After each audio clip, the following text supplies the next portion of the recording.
What was the most difficult job you ever did? Was it working in the sun? Was it working to provide food for a family or a community?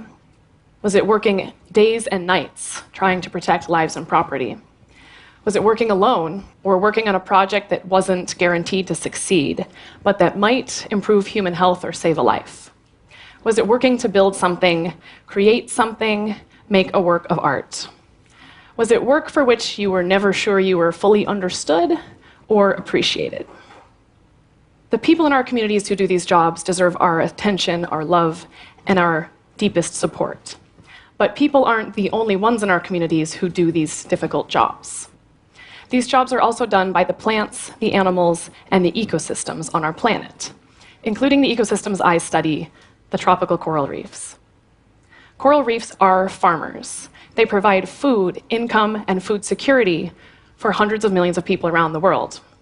Coral reefs are security guards. The structures that they build protect our shorelines from storm surge and waves, and the biological systems that they house filter the water and make it safer for us to work and play.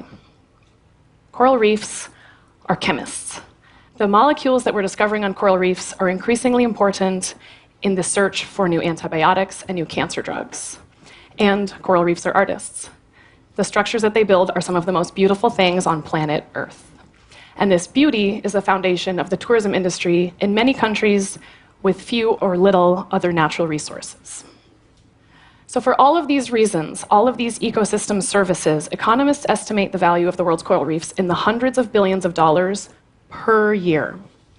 And yet, despite all that hard work being done for us and all that wealth that we gain, we have done almost everything we possibly could to destroy that. We have taken the fish out of the oceans, and we have added in fertilizer, sewage, diseases, oil, pollution, sediments.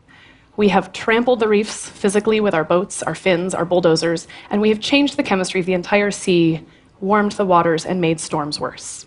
And these would all be bad on their own, but these threats magnify each other and compound one another and make each other worse. I'll give you an example. Where I live and work in Curacao, a tropical storm went by a few years ago. And on the eastern end of the island, where the reefs are intact and thriving, you could barely tell a tropical storm had passed.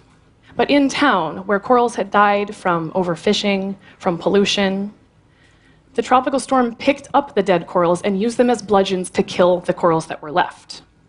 This is a coral that I studied during my PhD. I got to know it quite well, and after this storm took off half of its tissue, it became infested with algae. The algae overgrew the tissue, and that coral died.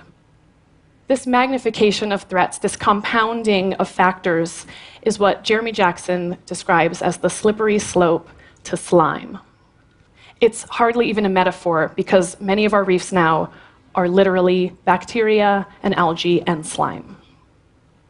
Now, this is the part of the talk where you may expect me to launch into my plea for us to all save the coral reefs. But I have a confession to make. That phrase drives me nuts. Whether I see it in a tweet, in a news headline, or the glossy pages of a conservation brochure, that phrase bothers me, because we as conservationists have been sounding the alarms about the death of coral reefs for decades. And yet, almost everyone I meet, no matter how educated, is not sure what a coral is or where they come from. How would we get someone to care about the world's coral reefs when it's an abstract thing they can barely understand? If they don't understand what a coral is, or where it comes from, or how funny or interesting or beautiful it is, why would we expect them to care about saving them? So let's change that. What is a coral, and where does it come from? Corals are born in a number of different ways, but most often by mass spawning. All of the individuals of a single species on one night a year releasing all the eggs they've made that year into the water column, packaged into bundles with sperm cells. And those bundles go to the surface of the ocean and break apart. And hopefully, at the surface of the ocean, they meet the eggs and sperm from other corals. And that is why you need lots of corals on a coral reef, so that all of their eggs can meet their match at the surface. When they're fertilized, they do what any other animal egg does. It divides in half again and again and again. And taking these photos under the microscope every year is one of my favorite and most magical moments of the year. At the end of all this cell division, they turn into a swimming larva, a little tiny blob of fat the size of a poppy seed, but with all of the sensory systems that we have. They can sense color and light, textures, chemicals, pH. They can even feel pressure waves. They can hear sound. And they use those talents to search the bottom of the reef for a place to attach and live the rest of their lives. So imagine finding a place where you would live the rest of your life when you were just 2 days old. They attach in the place they find most suitable. They build a skeleton underneath themselves. They build a mouth and tentacles. And then they begin the difficult work of building the world's coral reefs. One coral polyp will divide itself again and again and again, leaving a limestone skeleton underneath itself and growing up toward the sun. Given hundreds of years and many species, what you get is a massive limestone structure that can be seen from space in many cases, covered by a thin skin of these hard-working animals. Now, there are only a few hundred species of corals on the planet, maybe 1,000, but these systems house millions and millions of other species. And that diversity is what stabilizes the systems, and it's where we're finding our new medicines. It's how we find new sources of food. I'm lucky enough to work on the island of Curacao, where we still have reefs that look like this. But indeed, much of the Caribbean and much of our world is much more like this. Scientists have studied in increasing detail the loss of the world's coral reefs, and they have documented with increasing certainty the causes. But in my research, I'm not interested in looking backward. My colleagues and I in Curacao are interested in looking forward at what might be. And we have the tiniest reason to be optimistic.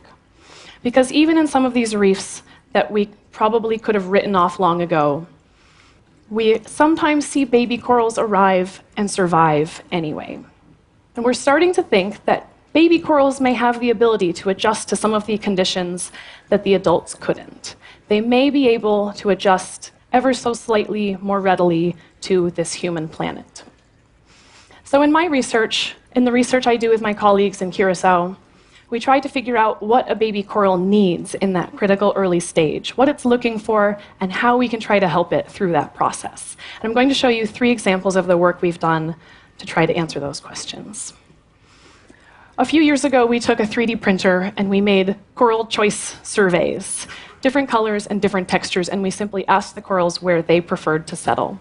And we found that corals, even without the biology involved, still prefer white and pink, the colors of a healthy reef, and they prefer crevices and grooves and holes where they will be safe from being trampled or eaten by a predator.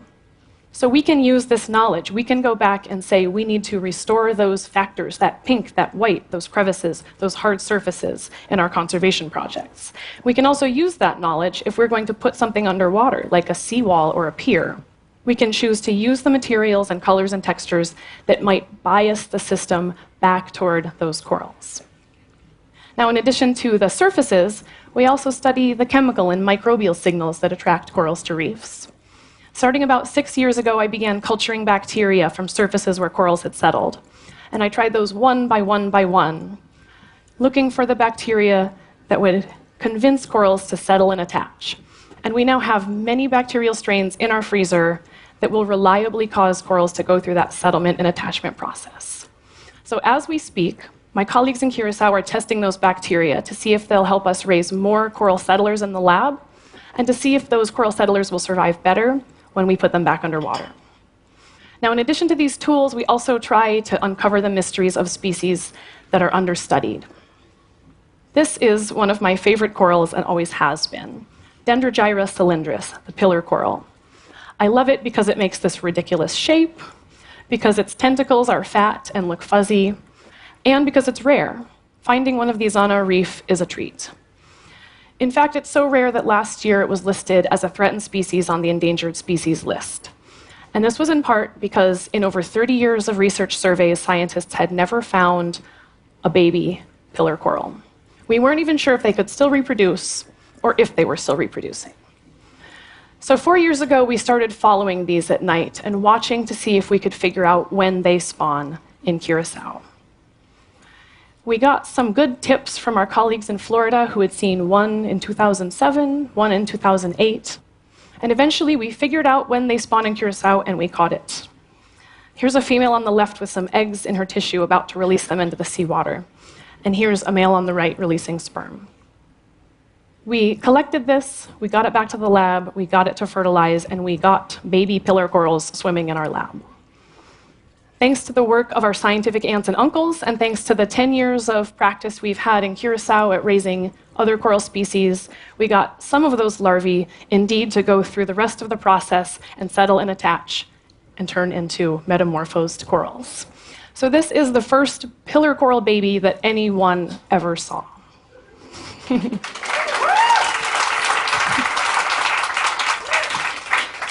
And I have to say, if you think baby pandas are cute, this is cuter. So we're starting to figure out the secrets to this process, the secrets of coral reproduction and how we might help them. And this is true all around the world. Scientists are figuring out new ways to handle their embryos, to get them to settle, maybe even figuring out the methods to preserve them at low temperatures so that we can preserve their genetic diversity and work with them more often. But this is still so low tech. We are limited by the space on our bench, the number of hands in the lab, and the number of coffees we can drink in any given hour. Now compare that to our other crises and our other areas of concern as a society.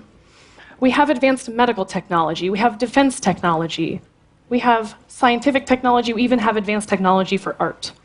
But our technology for conservation is behind. Think back to the most difficult job you ever did. Many of you would say it was being a parent. My mother described being a parent as something that makes your life far more amazing and far more difficult than you could have ever possibly imagined. Now, I've been trying to help corals become parents for over 10 years now.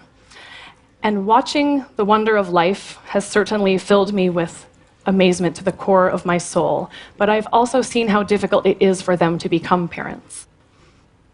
The pillar corals spawned again 2 weeks ago, and we collected their eggs and brought them back to the lab.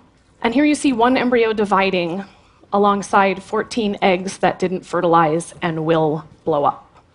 They'll be infected with bacteria, they will explode, and those bacteria will threaten the life of this one embryo that has a chance. We don't know if it was our handling methods that went wrong, and we don't know if it was just this coral on this reef always suffering from low fertility. Whatever the cause, we have much more work to do before we can use baby corals to grow or fix or, yes, maybe save coral reefs. So never mind that they're worth hundreds of billions of dollars. Coral reefs are hardworking animals and plants and microbes and fungi. They're providing us with art and food and medicine. And we almost took out an entire generation of corals. But a few made it anyway, despite our best efforts.